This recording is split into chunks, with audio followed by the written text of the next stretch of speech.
So here we are. We're going to be knitting in the round. I've already gone ahead and cast on, so you don't have to watch me cast on 161 stitches. I'm using a DK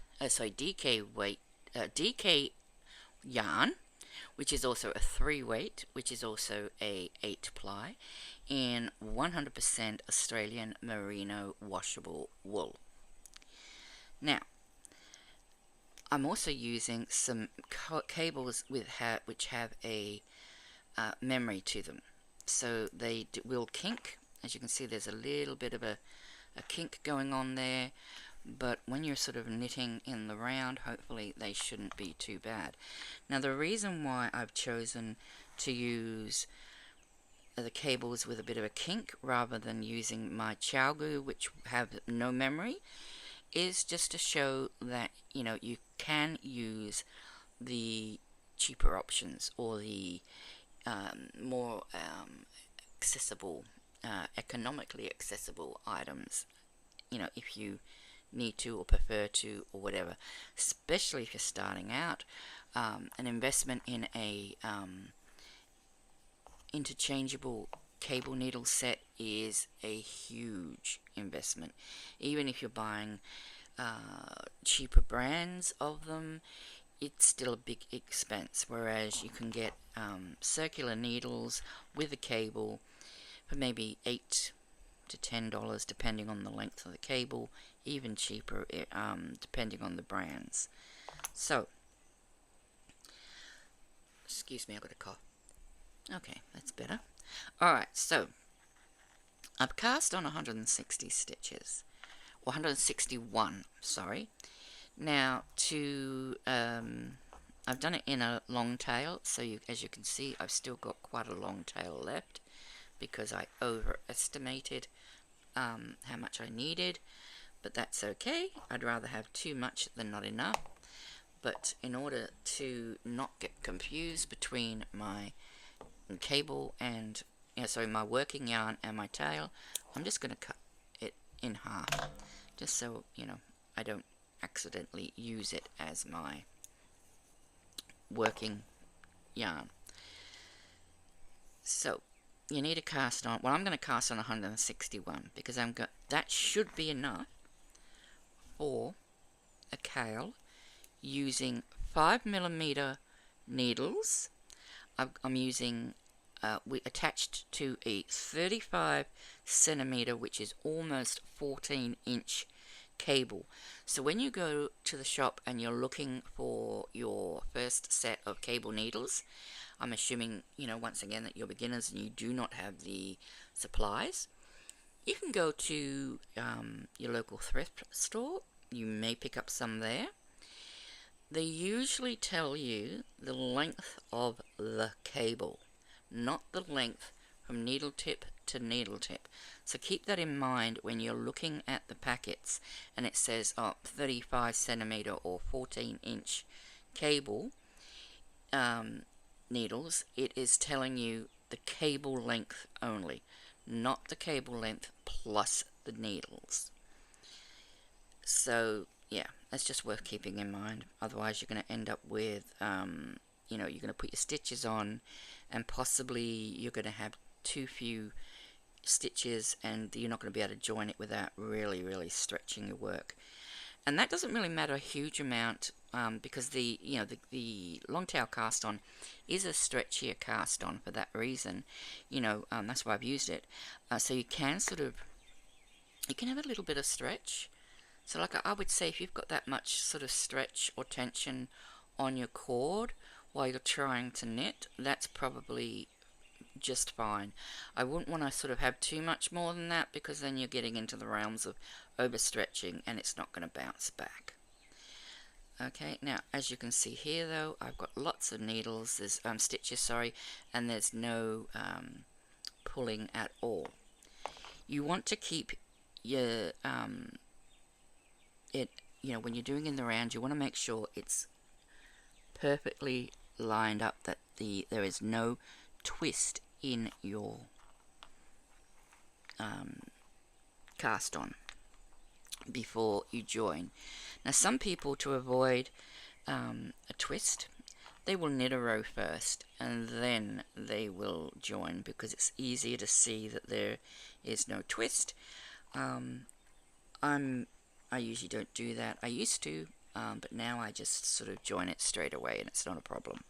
So you can see that the stitches run around the outside, or the loops run around the outside, and on the inside are all the stitches, the stitches, I suppose you would call them, or the cast on ends. This is not twisted. How do you know if it was twisted?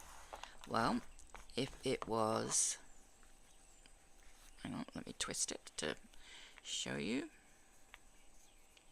Okay, if you had it like this and you were following around and you're going around, yep, and you're saying, yep, this is fine, it's all straight, oh no, hang on, it's all straight, and oh, and you come to the end and you see that it's twisted.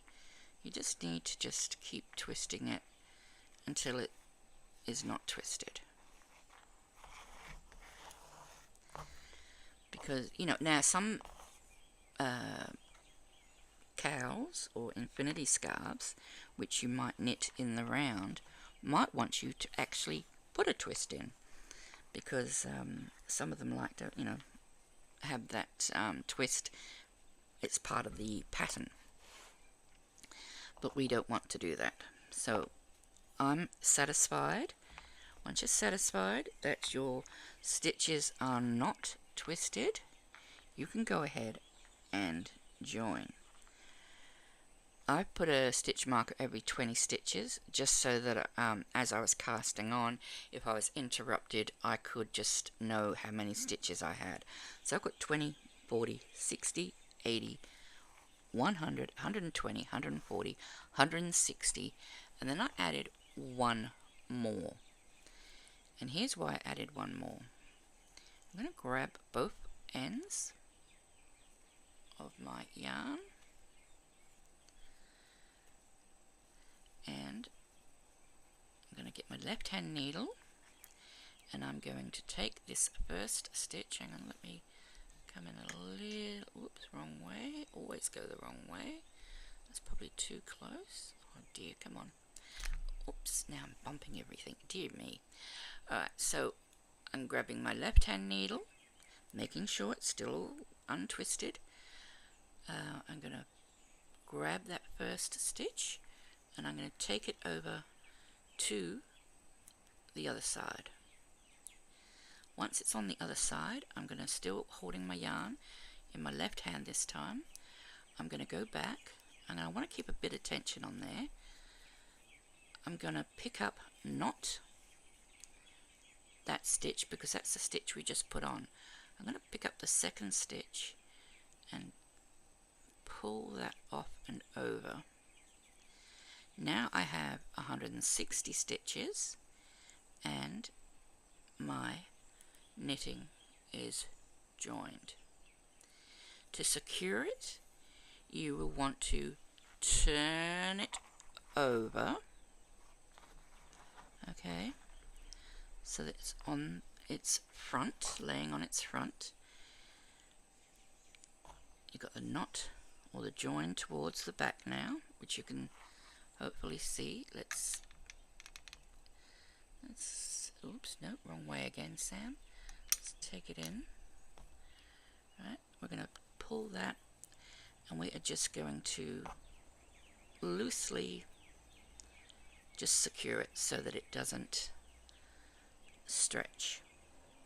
Okay, then once again we're going to pick it up and flip it to the front and whoops, yep, the knitting, the yarn is all at the back. So the yarn is all at the back. Oh, I keep having to go in and out, in and out. Okay, so now we've joined. Let me just get into position. We've joined. There's a little bit of a gap there, you can see. That's okay. Once you start knitting, that will close up. Here now we need to decide, what are we going to do? Are we going to do a ribbing cowl where we're knitting 2, purling 2? That certainly would give us a non-curled edge. Or are we going to knit in stockinette? If we do knit in stockinette, we are going to end up with this end curling, unless we later go back and actually put an edge on it, which we can do by picking up the stitches and putting an edge on. I don't mind a curled edge. I think it adds a little bit of interest to it. It's entirely up to you. You can do fisherman's rib, you could do seed stitch, you could do moss stitch. These are all stitches that I have put in the playlist for knitting for beginners that you can find easily and knit with. Or if you want something completely mindless for watching shows with, you can just knit. If you really want to avoid curling, you can purl 2 rows, which will help stop the curl, but I'm just going to go straight in to knitting. Oh, I'm just going to go into the first stitch, because this is beginners and we want to make it as beginner friendly as possible. Oops, and that's something I didn't do, so I'm just going to tink back because I forgot one important step. Well, I didn't really need to tink back. This is going to be your beginning. Where this cord, this tail hangs, you know that's your beginning of your work. But if you prefer, you can get a stitch marker and just slide that on to mark your place. Or, as I say, you can just use that as your stitch marker, if you will, for the beginning, so you know you've done a full round. Now, why would you need to know if you've done a full round? Because you might want to change colours every 10 rows or 20 rows or whatever the case might be. And as you knit in the round, you are going to drop your stitch markers that you are using to keep an eye on your count, unless you want to keep them there. You might want to keep them there to make sure that you are not losing stitches between stitch markers.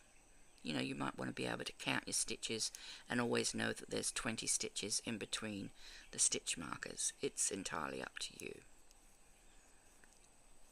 I usually get rid of them unless I'm doing a repeat and I have stitch markers for every repeat. It's like if I'm doing some very lacy work, I might do, you know, a stitch marker for each pattern repeat. So I'm just going to get rid of that, and I'm just going to keep knitting. You're just going to keep knitting in the round, and it is only knitting that you're doing. There is no need to purl unless, as I say, you want a to purl those first few rows to avoid any curling. You know, that's up to you. Or you might want to do knit 1 round or knit 1, purl 1, just to sort of help prevent the curling. That's, once again, a personal choice. It is really your project, your choice. So I'm just going to keep knitting, and as I come to my stitch markers, I'm just going to drop them off.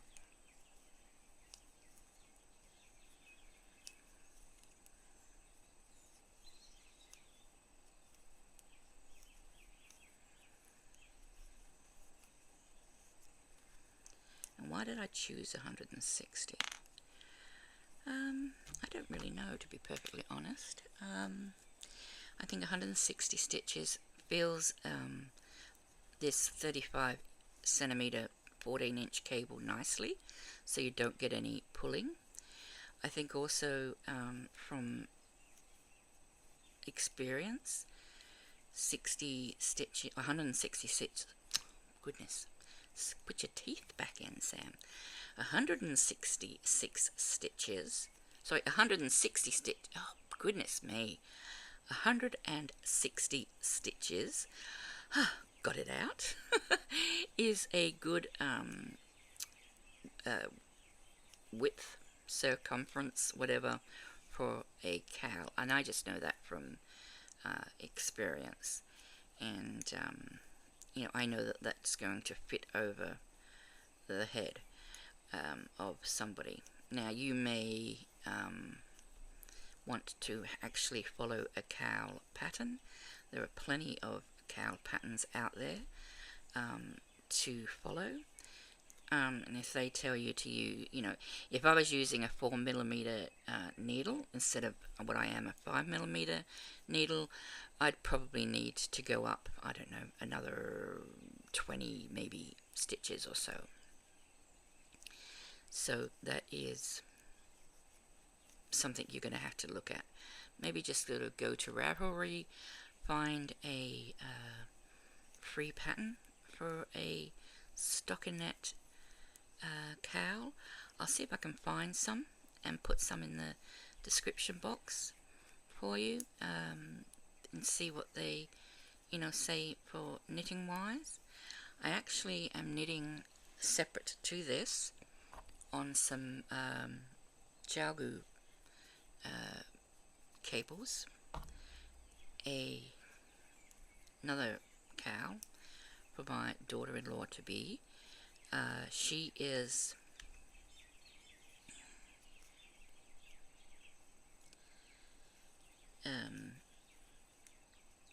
in the UK with my daughter at the moment, and I'm knowing that winter is coming in at Christmas for them. So before Christmas, I want to get her not a cowl, but a snood.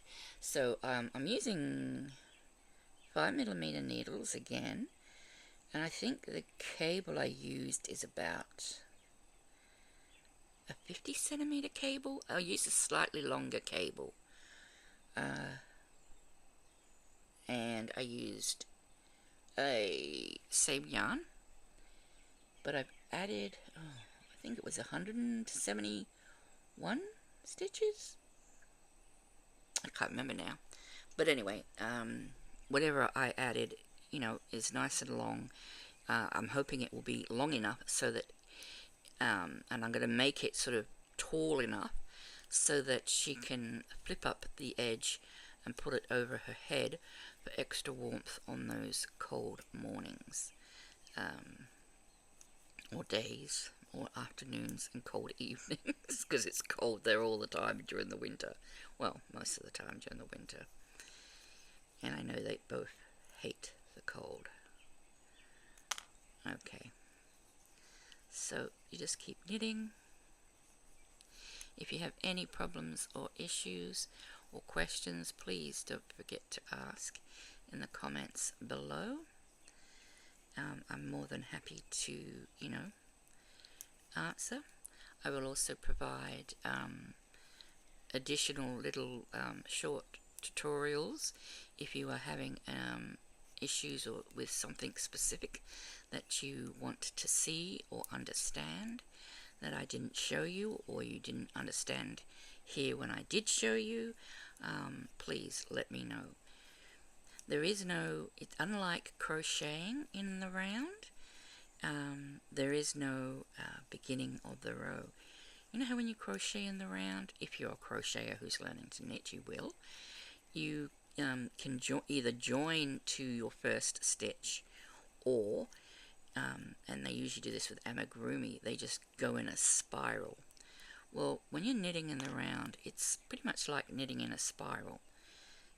There is a beginning right to the row, but there's no way to sort of like join to the beginning and then knit another, start another row sort of thing. You're always knitting in a spiral when you're knitting in the round.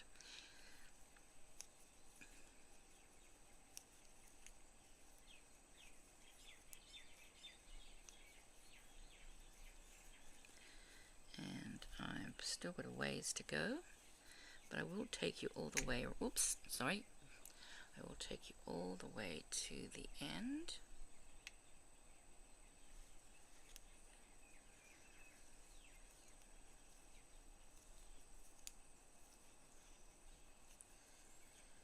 Like I say, if you're doing knit 2, purl 2, that will bunch up a little bit more.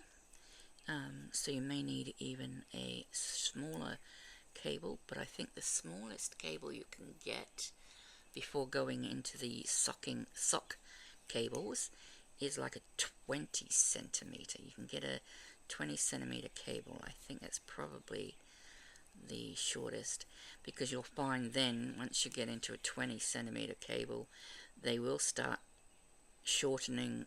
If it's a fixed one like this, they will start shortening the needles as well. So keep that in mind. You know, if you're the sort of person that likes to have a long cable, long needle, you know, and you're using interchangeables, it's going to be hard going trying to knit in the round. Believe me, I've tried it, and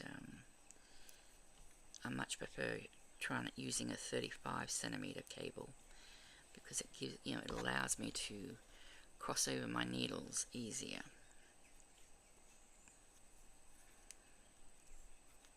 Just get those out of the way, because my cat loves stitch markers, and I hate it when she tries to grab them and run, especially the metal ones, because if they come undone, they are going to do some serious damage to her tummy and her intestines if they get that far. And I don't need the vet bill. So, yeah. Almost at the end.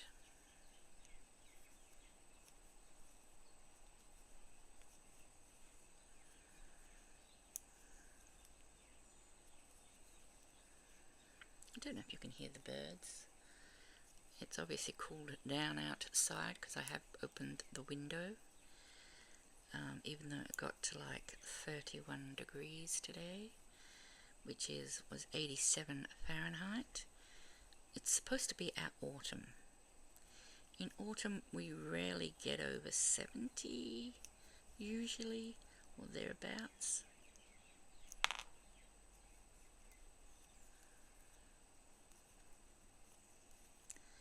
And when you're doing your cowl, you might want to stripe it with different colours, you know, especially if you're just like practicing and this is your first time using circular needles and making a cowl, or you know, whatever it might be you decide to make. I wouldn't go with a hat just yet if you're a beginner, because that's going to be a little trickier when you come to decreasing for the crown of the hat. You're going to get fewer and fewer stitches on your cables, and you're going to need to change to what they call DPNs, double pointed needles, or you're going to need some short needles which have a very short cable, this short in between, and you get sets of 3 and they act as bendable double pointed needles. They're a little bit easier to cope with, I find, than the DPNs, straight DPNs. They do my head in. They my stitches always slip off those. Okay, almost at the starting point. You can see what my starting point is. Now you can do 1 or 2 things, well 3 or 4 things probably. That is my first stitch again, but I'm not just going to knit it again. I just want to go past that. Right, and you can see there's a little bit of a gap there. That is not going to be noticeable at all once you've knitted a bit more, because it will curl up and you won't see it. Right, so as you can see, I just keep going. You just keep going in the round. Now, counting your rows. if you look at the back of the work, you are going to see, I'll just use these to point. This is your cast on edge. This next bump is row 1. That is the way you can count your rows, sorry. So if you're wanting to change colours every 10 rows, 20 rows or whatever, you can just turn your work. Don't count the first one because that is just your cast on, and then you count every row bump after that. Or alternatively, you can count the V's. They might be a little bit harder to count, especially when it's curling, but you can see there, this is the cast on edge, and then you can see one V above it, so we've knitted one row, but I prefer to do it from the back. I just find it easier to do it from the back. Or you can grab a pen and paper and mark down every row as you go, or you can grab a stitch counter. You can put the stitch counter, your row counter, sorry, on the needle at your starting point, and just one of those ones that sits on the needles, and twist for another round each time. That's entirely up to you again. Lots of free will and free chances on what you want to do. So, like I say, it's all knitting, and you will find it's going to twist like this as you're knitting. That's fine. We don't worry about that now because we know that we're going to straighten it as we get to it when we're knitting, and after a while that's just going to stop and it's not going to curl at all as you're knitting. But as you're pushing your stitches up, you can see quite clearly that where to go. You're not going to accidentally go, oh, I'm going to go from this stitch to this stitch. No, you know that that is twisted and you need to untwist it. And because you joined it properly, that as long as you just keep going along the top, you're going to be fine. You're not twisting again. Alright, so that is knitting in the round. Please let me know if you do have any questions or worries or concerns. I'll try and find some nice stockinette cowl designs if I can, free ones to put into the description box. Otherwise I suggest just go on Ravelry and look. Now you can see that there's one there for the starting edge and one, two, because I've started on my second row. Okay, there we go. That is knitting in the round. Take care, and let me know if you have any problems or queries. Bye for now.